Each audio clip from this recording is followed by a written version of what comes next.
So excited to be here with you today. Today's a special day since I'm celebrating a birthday. So I am so honored to have you all with me. Thank you for joining. And we have a very special guest today. Often we want to know the value of our home. And we will look and we'll probably go to a real estate website. We might go to Zillow, we might go to realty.com. But who's really determining the value?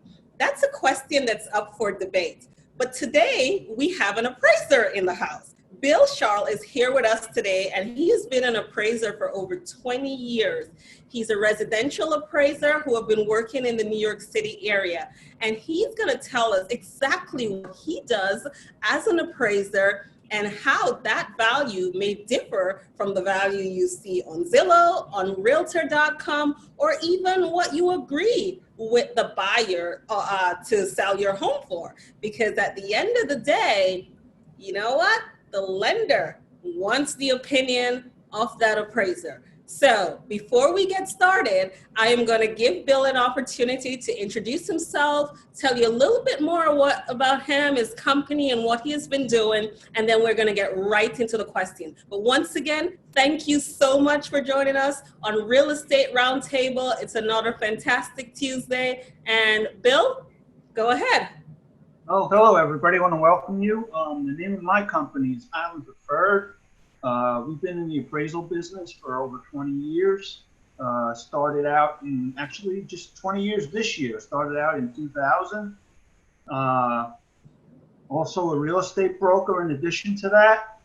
And yeah, like Kaylin said, real estate brokers and agents have a value on a house based on what they see in the area, but they may not always know the guidelines that the government puts on appraisals. So I'm the CEO of the company. I have 6 people that work for me. We do 5 boroughs and Long Island. And like I said, right now, believe it or not, the business is really good due to the low rates. So everybody's refinancing, especially the higher value homes right now are definitely refinancing. So that's pretty much what we do. And I'm sure, and I know Caitlin has some questions, and we'll see what she's got. Okay, well, thank you so much. Appreciate it. I do have some questions. However, I am going to remind our attendees who are on the webinar, if you do have questions for us, please type them in the Q&A. We'd love to have Bill answer them. And if you are on Facebook, well, type them in the comments section, and we will try our best to answer as many of them as possible. But I am going to start off with some of the questions that I have for Bill. So Bill, let's start off with a very, very simple one. What is it that an appraiser does? Okay. Well, what an appraiser does is they define the market value of the home based on the sales comps that are sales comparables that are in the area. What we do is there's some guidelines that are put on to us by Fannie Mae, being as most of you I'm sure know that Fannie Mae and Freddie Mac actually insure most of the loans that are being produced today. So they basically, what they like now is a house that is within one mile of the subject property that we're appraising. They want the sale to be, they really like 3 months, but they'll accept up to 6 months from the time of the sale. They want to see properties that are currently listed that are similar to the subject property. And also the biggest thing is, as you know, in real estate, is location, location, location. So the closer you can get to the house that you're appraising, the better off you are. And also, another thing is you want to look for things that have similar amenities. For instance, if you have a house that has central air conditioning, you want another house that has central air conditioning. Fireplace, fireplace. So you want is most comparable to what your appraising is possibly can get. Okay, well, that's good. But you said something that's important. So if you're looking at the market value, and a real estate broker is probably doing the same thing, and we're going to the comps and we're seeing what the sales prices were, for 6 months or 3 months, how does it differ from what that broker have done for their client? How's that different? Okay. Well, in my experience is that most of the real estate agents, they always bring comps with them to sales comparables with them to the appraiser.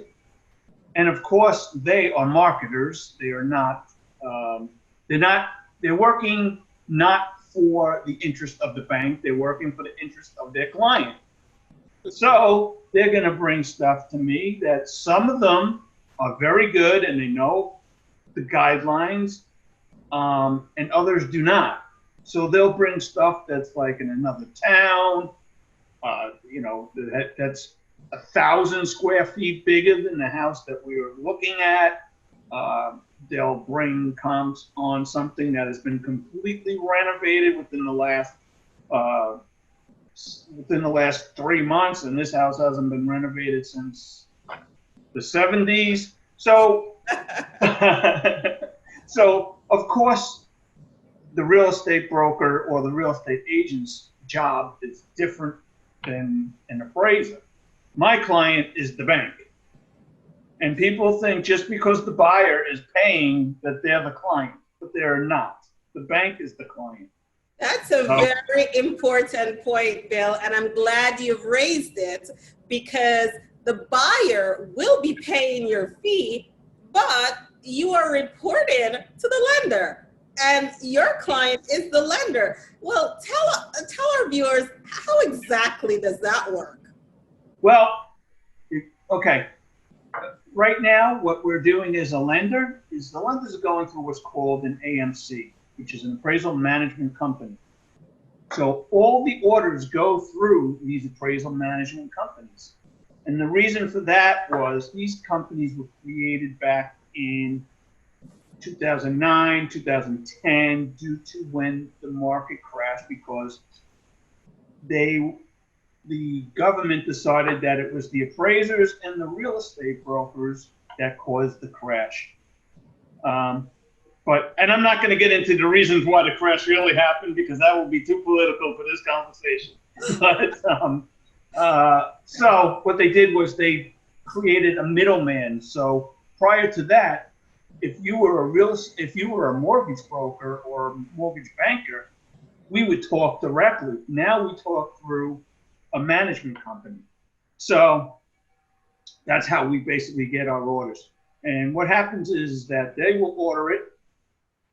We will do the report. We send it into a management company. The management company has their reviewers. They have appraisals, review appraisals on staff that look over the report, and always, most of the times, will come back with questions to make sure that the report is accurate. So that's changed a little bit. Even though the banks did have their internal appraisers also, they weren't as, precise, and they weren't as diligent, let's put it that way, at reviewing appraisals as they are today. Okay, so you have somewhat of a watchdog over you before it even gets to the bank. That's correct. Okay, and that was a direct result of the 2008-2009 crisis, housing crisis. Right. Yep. Okay, and I think we definitely won't get into it, but I am sure there's a lot of blame to go around, but no one will say how or who that is, right? And that's correct. We won't get there either. Okay, that's wonderful. But it's good, because sometimes the clients are wondering, why are you not communicating with them directly? Why are you not telling their broker exactly what's going on? And they just paid you, but your obligation is to report it to this organization and the bank, essentially. That's correct. Actually, we are not allowed to give out any information to the purchaser, the seller, and even the real estate brokers. We're not allowed to give them the value that we think it's worth until after they receive it from the bank, and that's when they find out what the value is. So we're not technically supposed to be talking to anybody regarding values or anything within the report is considered confidential. And again, even though the client's paying for it, the report is owned by the lender. Yep, yep. And I just want to make a point here for those, I mean, there are definitely a lot of savvy buyers and sellers who may know this. But you know, sometimes we take for granted that everyone knows it. So let's also make clear a buyer or a seller could independently hire you to do an appraisal of the home outside of the lender. Is that correct? That's absolutely correct. Like now, I have some real estate agents that actually call me personally when they're going to list a house to do an appraisal for them to see what they can get. I also have, of course, I have people who contact me for estate sales, divorces, you know, any kind of legal set up trusts and estates to get a value at one as of the date the trust is established, what it's worth. Sometimes they will ask you, in case of an estate, how much was it worth when they bought it? You know, so you're doing a retrospective appraisal of when it could be when it was bought or as of a date when the divorce was, when the papers were filed for the divorce. So there's all kinds of different types of appraisal. But the bottom line on it is that even for all these different matters, the value of the property is the value of the property. It doesn't matter if it's for a loan, it's for a divorce, it's for an estate. It is what it is. Okay, and I know that you are used widely in probate court, that the judges are, oh, you have to give an appraised value for that home. Is that correct? That is correct also. Actually, I've done some expert witness testimony in court for probate and other, actually, I was involved in one case. I did some testimony for a bank that was involved in the crash of 2008. And the bank was suing the securities company, and so we had to okay. get in. So you've done quite a bit of that. But the other thing that I know, and I just want to clear up, is an appraised value the same as the market value? And if so, if not, how are they different? Well, I mean, especially in this time, actually, that's a good question for this time, because right now, it's a simple supply and demand issue right now. There's not many listings out there. So people are bidding over what is actually the market value.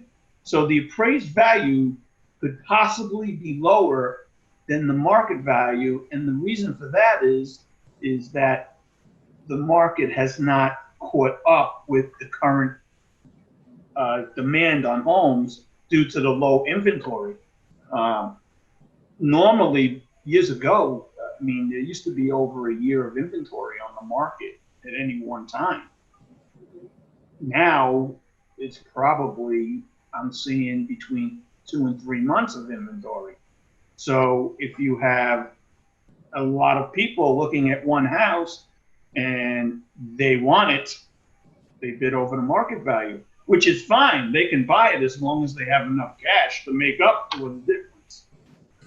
And that is another excellent point for our viewers, because at times when you get, you know, we'll say when you're pricing a home, that is really critical in trying to sell the home. And that's one of the things that, you know, a good broker will really try to guide their clients as to what price. And we, you know, there are different strategies. And usually we're saying there's the market value where we're thinking about what the data says. Then we have the retail value that's above, and we're saying the less is more that's below. And with this market, a lot of people have been saying, oh, it's a buyer's market. But if you have less than 6 months of inventory, it's a seller's market. And that's what I have been try to communicate, that there are very low inventory on the market right now. So it is indeed a seller's market. And to your point, you are out there daily that you're going out and appraising the homes, and you're saying, we got 2 to 3 months in some areas. So isn't that a seller's market? It absolutely is a seller's market. I don't know. They were saying it's a buyer's market. Study more. Yes, I think everyone is under the impression that they can bid, 20%, 10 and 15% below, and they're losing out at that rate because of the fact that there are very few homes on the market at this time. So that's something that, I would just share with our viewers, those who may be looking to buy, that when you go, and if you're going to put an offer in, put your best foot forward.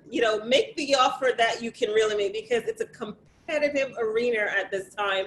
And I've been here, there are a lot of offers that are accepted above accent. You just, as Bill has said, you just need to have sufficient funds to cover above, because the lender, and this is where you come in again, the lender is going to use the value that you have given to them to base the loan, the amount that they will lend to the buyer. Do I have that correct, Bill? Absolutely. They're going to use that value, and that's what they're going to fund on. And keep in mind that there's other issues that come involved. Also, if you don't have a loan to value of 80%, then you're talking about adding mortgage insurance to it and other things. So, a lot of people, that's an issue where people get into trouble because now they're paying additional mortgage insurance. Years ago, especially in the FHA, when your home got to a certain value or you had paid off enough of the loan, that mortgage insurance would go away.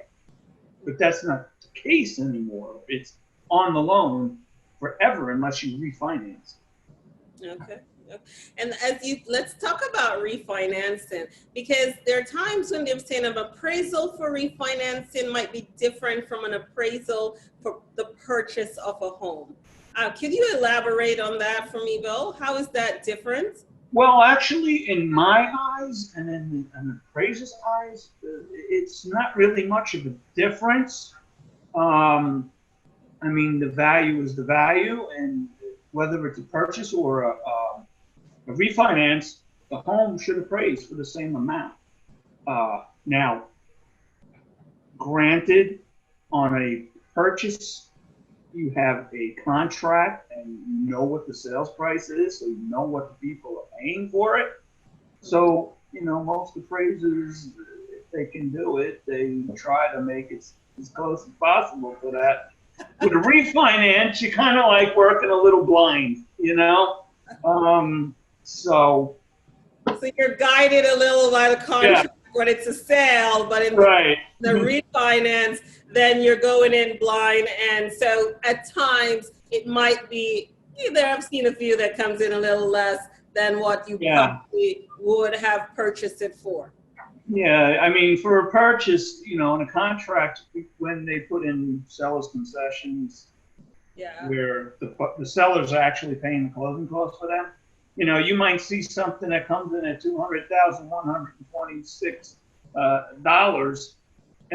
and as a review appraiser, I review other people's appraisals also. I see people come in at $120,126, saying this guy's pretty good and he can get it down to the dollar. Oh my God. In the real estate market, there are a lot of numbers that we have to go over. Okay. Right. So I have a question for you, because, it's not just one type of loan, and there are so many different types of loans. But let's talk about two of the most popular, the conventional loan and the FHA loan. Right. Are the guidelines the same, or are they different when you're doing an appraisal for those types of loans? The guidelines are different as far as the condition of the property. In a conventional loan is a little looser, and the reason for that obviously is the people are putting down more money to get a conventional loan than they are get on an FHA loan. So In a conventional loan, you have town codes, city codes, and that's what the property has to meet. But in a FHA loan, there's additional guidelines put on by HUD and the FHA, such as smoke detectors. In a conventional loan, they'll overlook the house that doesn't have smoke detectors. In an FHA loan, it must have the smoke detectors. FHA, they want handrails on any steps that are over 18 inches high.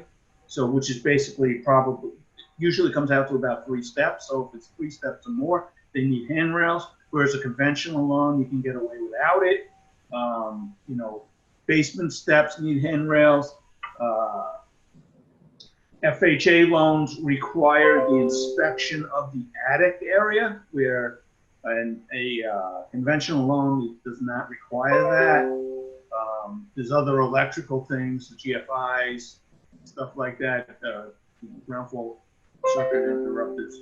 An FHA loan requires them in any place that is within any outlet that's within 10 feet of a sink or a water source. You know, so it's things like that that are different. Sometimes the FHA will do like on Long Island, that has a place that has a septic or a cesspool, they'll require a certification that the septic tank is far enough away from the water lines or the house. So that's for FHA. And so, yeah, there are different things that come into play that don't come into play in a conventional loan. Okay. And these things change all the time. So I see. Yeah. I see. Yeah. So at times, especially on a home that, you know, there are multiple offers and you have to look at if they're getting a conventional loan, it's sometimes a little easier than if they're getting an FHA loan, because you're looking at all these things versus, you know, you're looking at a couple of codes when it's conventional. Okay. Well, exactly. And, you know, then it becomes an issue for the brokers and the attorneys because, well, this has to be changed, this has to be updated, this has to be that. Who's paying to do this now? Is the seller going to do it? A lot of times the people who are selling don't have the money to do the upgrades that they need to do. So I've seen where the purchasers have done it, which is a little risky because if for some reason the loan don't go through, like especially nowadays with COVID, the guy can lose his job or the woman can lose their job and the loan's dead and they spent money to put stuff into a house they don't own. So you got to weigh those things when you're making your decisions. That's it. Great.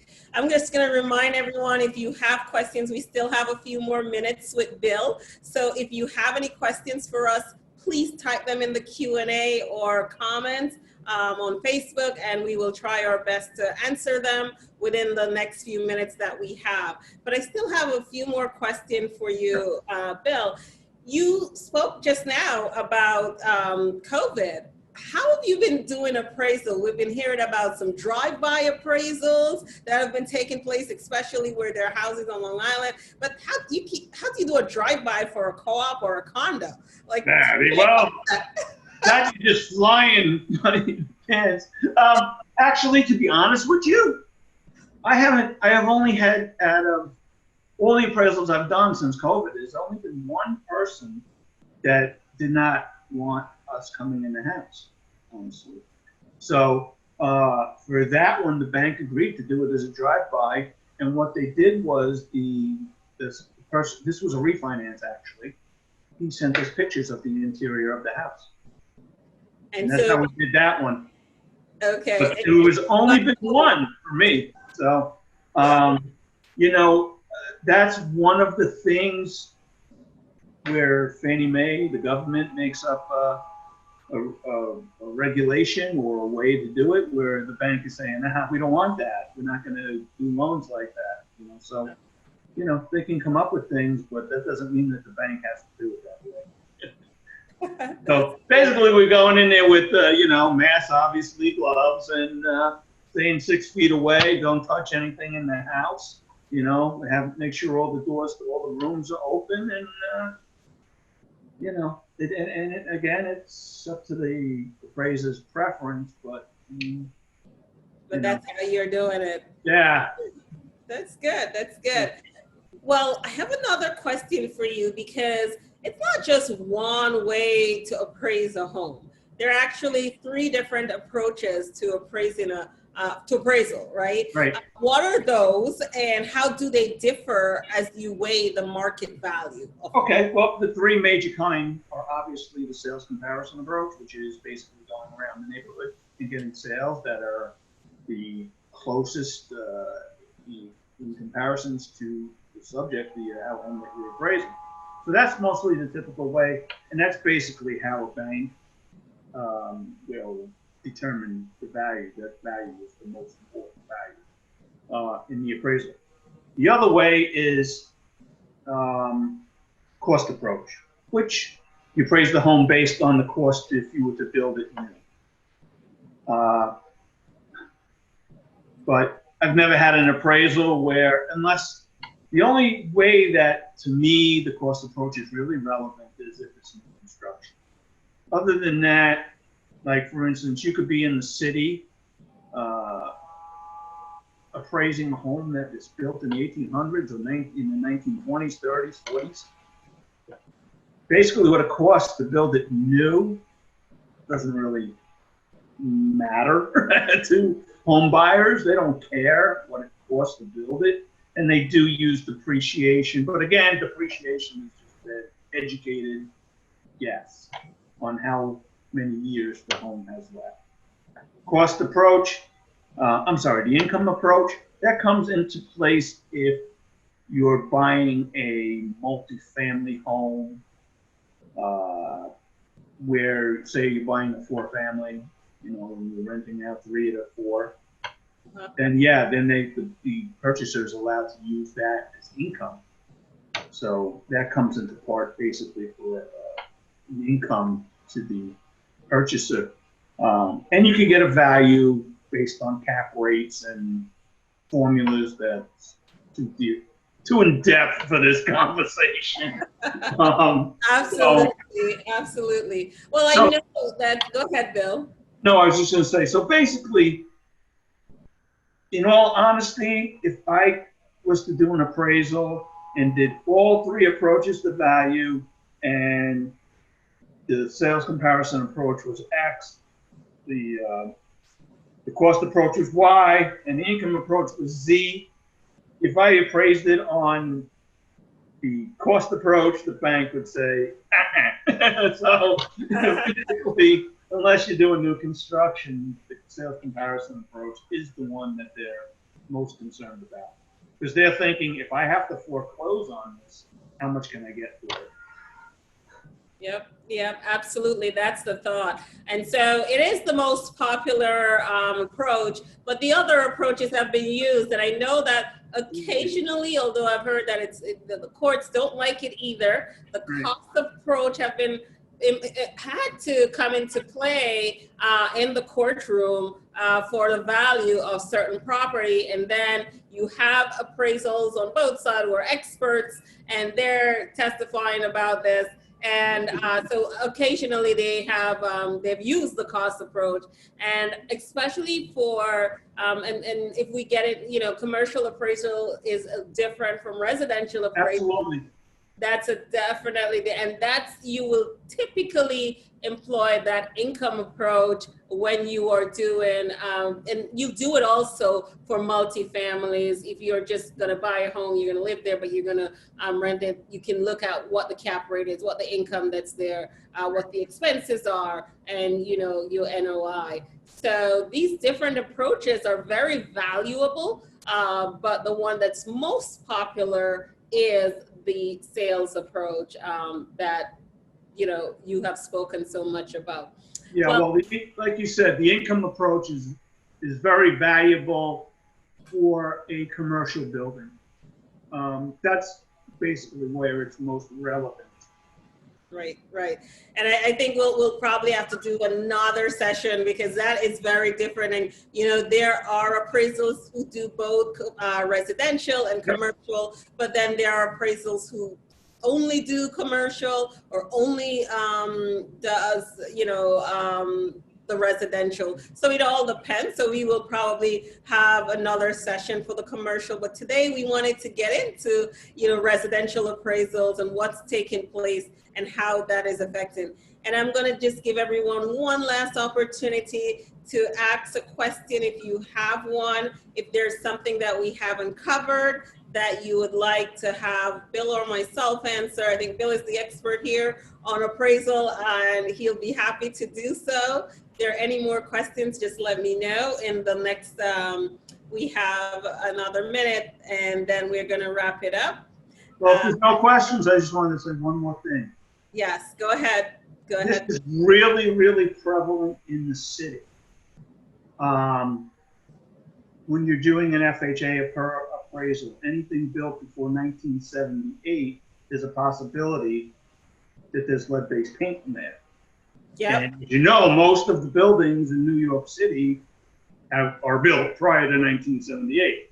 Yeah. So if there's chipping, paint, and all of that in those buildings, and you're doing an FHA appraisal, the appraiser is going to call for a lead-based paint remediation, and that can be very, very costly.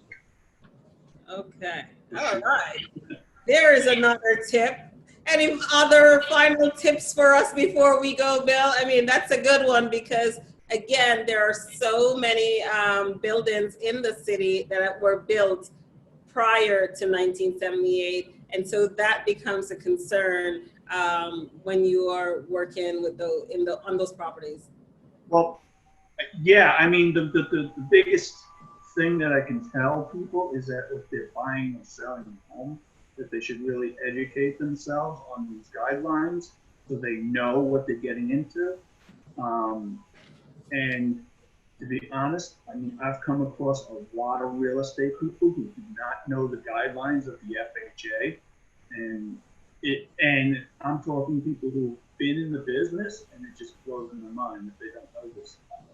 And so, I mean, just educate yourself. Make sure that your broker or agent is up on what's really going on, especially nowadays with all these new disclosure forms and things like that you have to be aware of. And all these little guidelines that the banks and the government requires you to do. Because you could close on something and you could be in serious, serious trouble. If, for instance, you want to change windows and the town's got to come in and inspect it, and the inspector notices something that you're not even aware of and were never told, you could be very costly and really bad. And I mean, I've seen it happen before where people have bought stuff and they didn't really know what they were buying. That's why it's really important to have a good attorney also, and to also have a good real estate broker that knows what they're doing. And just because they've been in the business 30 years, that doesn't mean anything. The newer people could know just as much sometimes. So. Well, I guess it truly depends on your broker and attorney and the due diligence that they're willing to do on your behalf. So you're going to have to educate yourself, find a competent broker who is always, you know, involved in educating themselves and also, you know, going to do their due diligence because it could cost you in the long run. Absolutely. I mean, and nobody wants to be involved in suing people because that's just a nightmare for everybody. Usually nobody comes out ahead except for the legal people when you sue. So. Well, I guess the Sorry about that, Kaylin, but it's okay, Bill. I thank you. I guess the lesson here is do your homework, and a part of your homework is to choose a competent agent who will guide you along the way, and also a competent attorney. And these individuals, so it's really having your real estate team ahead of time and having them help you or guide you through the process, so that, you know, we can never predict, and it's real estate, so there's something always go wrong. There's always going to be something, but as much as possible, if we can avoid it, I think that's what we're going to do. And if you are doing your homework and you are choosing a team that will include both your real estate agent, your real estate broker, you know, sometimes you don't have the choice of the appraiser, but, you know, you are going to get that team together and they will guide you and try their best to look out for your best interests. Well, And one more thing, when you do choose an attorney, make sure they are a real estate attorney and not somebody from your union who is the union attorney, because they usually don't know much about real estate. It's very important. It really is, because I've seen people, police officers, fire department people, you know, EMTs in New York City, where more deals have been killed by an attorney that doesn't know what they're doing. Then in the long run, it's much better to get somebody who you know, who's specializes in the area you're doing. I mean, you wouldn't get a real estate attorney to do a malpractice case, so you know, so, you know, that's the way it goes. So just watch out. There might be some attorneys listening to us today. That's okay. But I do understand. Don't just get your friend that does, you know, he or she's an attorney, but they really have not done a transaction. Yes, they may be able to help you, but you want someone that can truly guide you and is familiar with what's taking place in the real estate space. I mean, honestly, I mean, you wouldn't get an eye doctor to operate on your foot, would you? I mean, it's the same thing. Maybe not. Maybe not. Maybe I would choose not to do that. Right. Oh, wow. This has been amazing. Well, I want to just say another big thank you, Bill, for joining us today. Greatly appreciated. Before we go, do you want to take a moment just to repeat your name and the best way to contact you should someone want to get an appraised value on their home before even starting out? My name's Bill Schall, and the best way to get an appraisal is on my website, which is islandpreferred.com, and there's a tab that says order an appraisal, and that's the best way. My number's on the website also, but I'll give you my cell phone. It's 631-838-7790. Oh, wonderful, wonderful. Well, thank you all for joining us today on another episode of Real Estate Roundtable. I am so glad that you were able to join us. I hope you found this valuable. And until next week, have a wonderful afternoon. See you soon. Bye-bye. Okay, thank you very much, Kaylin. Thanks, Bill. Take care.